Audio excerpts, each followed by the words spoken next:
거룩하신 하나님 아버지, 은혜를 감사합니다. 오늘도 우리에게 귀한 시간 주셨사오니 말씀 들으며 기도의 자리로 나가기 원합니다.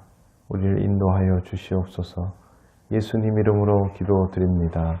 아멘. 찬송가 384장 하나님께 찬양드립니다. 나의 갈 길 다가도록 예수 인도하시니 내 주 안에 있는 긍휼 어찌 의심하리요.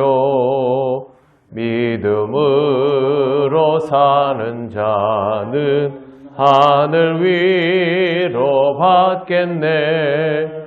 무슨 일을 만나든지 만사형통하리라.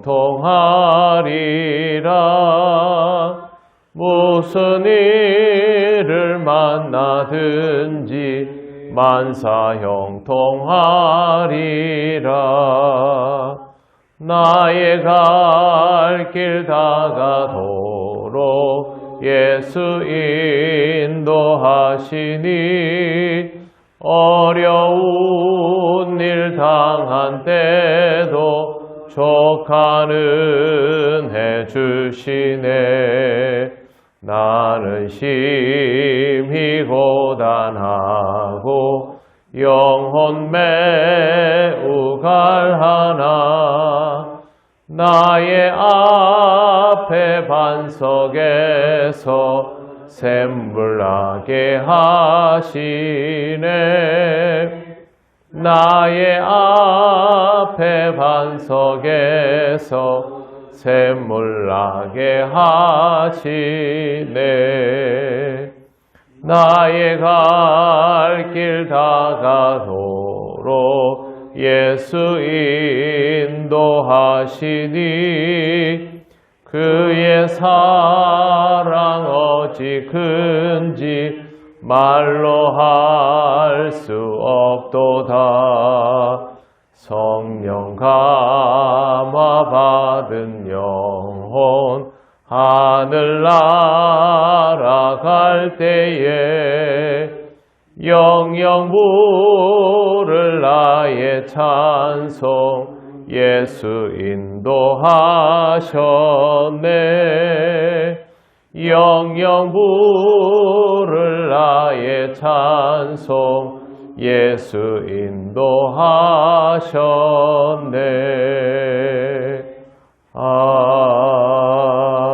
아멘. 하나님 말씀 로마서 15장 25절 26절입니다. 다 같이 봉독하겠습니다. 그러나 이제는 내가 성도를 섬기는 일로 예루살렘에 가노니 이는 마게도냐와 아가야 사람들이 예루살렘 성도 중 가난한 자들을 위하여 기쁘게 얼마를 연보하였음이라. 아멘. 바울이 이렇게 말을 합니다. 예루살렘 교회에 구제 헌금을 전달하기 위해서 가야 하기 때문에 로마의 방문이 늦어지게 되었다. 이렇게 합니다. 이 헌금은 바울이 직접 모금한 구제 헌금으로 알려져 있습니다. 예루살렘에 있는 가난한 성도들에게 매우 요긴한 것이었기 때문에 바울이 가지고 있던 스페인 선교 계획 또 그곳에 가기 전에 로마를 방문하려 했던 것보다도 더 시급한 문제로 바울에게는 여겨진 것으로 보입니다. 왜 예루살렘 교회의 가난한 성도들은 자기들 스스로 예루살렘 교회가 구제하지를 못했을까요? 예루살렘 교회는 이 당시 그럴 만한 여력이 없었던 것으로 알려져 있습니다. 예루살렘 교회는 우리가 잘 아는 것처럼 사실상의 모교회입니다. 바울이 로마 교회에 편지를 쓴 연대를 주후 57년에서 58년경으로 봅니다. 그렇다면 이 시기는 예루살렘 교회가 세워진 이후에 한 세대가 꽉 찰 무렵입니다.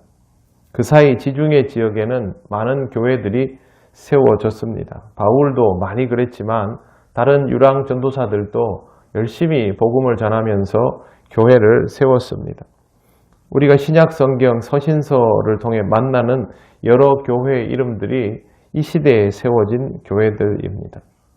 지중해 지역은 정말 100년 만에 엄청난 속도로 교회가 세워졌습니다. 예전에 우리나라 보면 아파트 하나 지어지고 나면 교회 몇 개 들어오고, 동네 하나 생기고 나면 교회 몇 개 들어오고, 도시 개발되면 거기 교회 몇 개 들어오고, 어느 날 길 가다 보면 교회가 들어와 있고, 요즘도 간혹 그런 풍경이 있지만 예전에는 정말 교회가 빠르게 들어섰지 않습니까?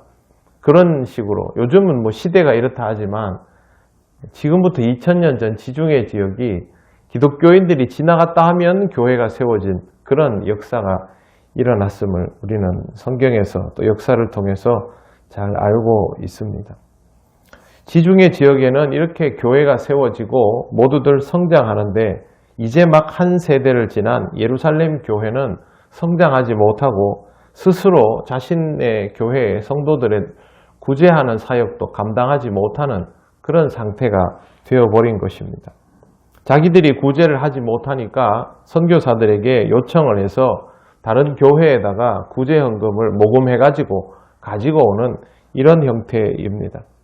쉽게 말씀드려서 역사가 긴 교회가 스스로를 교인들을 구제하거나 할 능력이 없어서 자신이 개척하도록 해가지고 세워놨던 그 교회가 성장하니까 거기에 도움받는 격입니다. 뭐 구체적으로 이런 경우는 아니다 할지라도 어느 지역의 모교회가 성장하지 못하고 힘들어하는데 그 교회로부터 분립 개척해 나갔던 교회들이 옆에서 막 성장해가지고 하나님 은혜 가운데 여러 가지 사역들을 감당하고 그런 모습들을 제가 목회하면서 여러 번 보았습니다. 모교회는 어떤 경우에도 이렇게 든든하게 서 있어 주는 게 정말 좋은 모습 아닙니까? 통영만 해도 통영 지역의 모교회가 다른 모든 교회들을 아우를 수 있는 그런 위치를 아직 지키지 못하고 있지 않습니까? 이런 것들은 사실은 굉장히 마음이 아픈 일입니다. 왜 이런 일이 일어날까요? 교회가 건강하게 역사를 이어가지 못하기 때문에 이런 일들이 일어나게 되는 것입니다.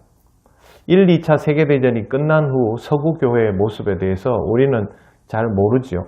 제가 어떤 신학자의 자서전을 읽다가 보았더니 1, 2차 세계대전이 끝난 후 독일 교회는 우리랑 거의 흡사합니다. 새벽기도에 대한 특성은 조금 다르지만 그 외에 시간이 되면 모이고 예배를 드리고 기도회를 하고 성경 공부를 하고 똑같습니다. 그런데 그 교회의 모습들이 지금은 하나도 사라지고 없지요. 오히려 우리 한국 기독교인들이 그 지역에 가서 교민들이 열심히 신앙생활하고 이러면 그 독일인들 중에도 우리 같은 신앙생활을 하고 싶어하는 분들이 있지 않습니까? 그들이 오히려 찾아와서 합류를 합니다. 자기들은 이런 방식의 예배를 더 이상 드릴 수 없는 상태가 되어 있기 때문이죠.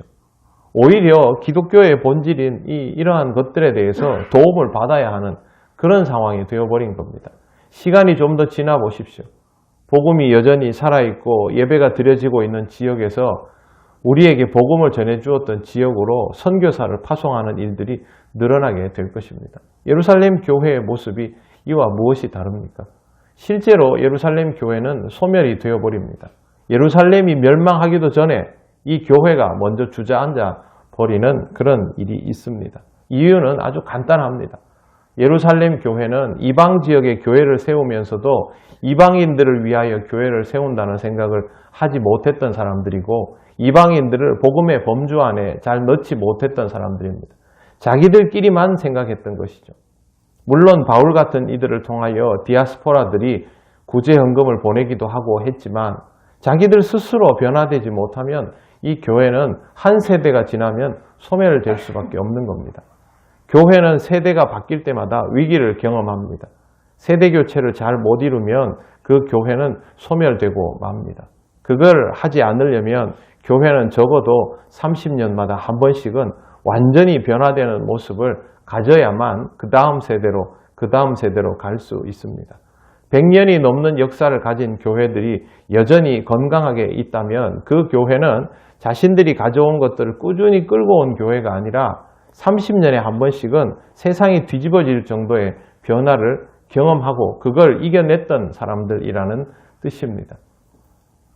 세상 모든 교회의 모교회인 예루살렘 교회가 한 세대도 넘기지 못하고 소멸되었다라는 것은 이 시대의 모든 교회가 눈여겨보아야 할 부분이고 한국 교회가 아주 중요하게 바라보아야 할 부분입니다. 우리도 이제 두 세대를 눈앞에 두고 있습니다.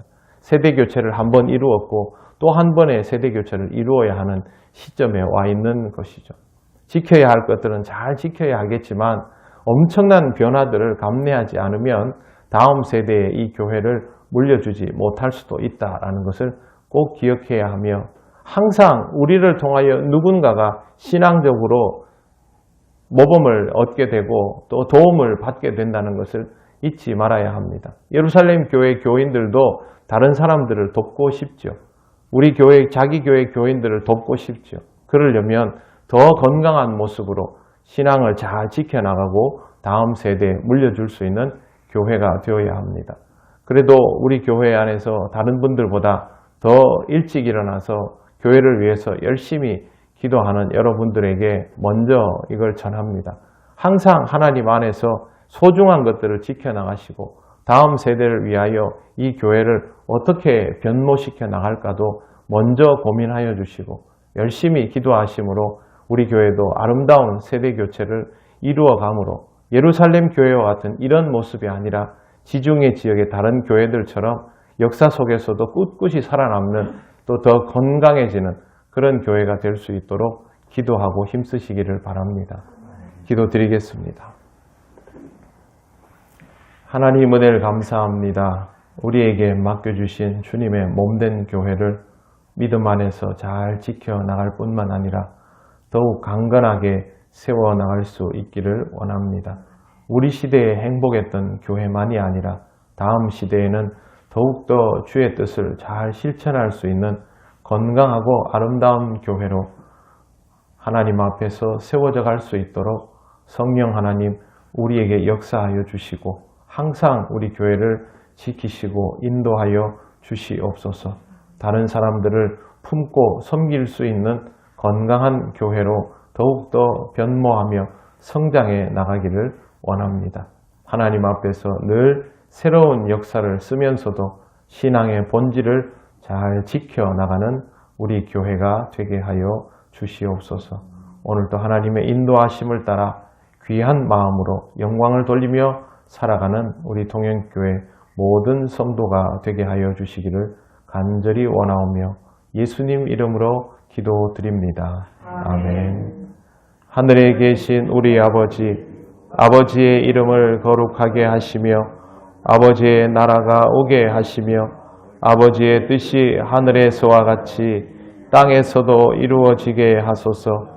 오늘 우리에게 일용할 양식을 주시고 우리가 우리에게 잘못한 사람을 용서하여 준 것 같이 우리 죄를 용서하여 주시고 우리를 시험에 빠지지 않게 하시고 악에서 구하소서. 나라와 권능과 영광이 영원히 아버지의 것입니다. 아멘.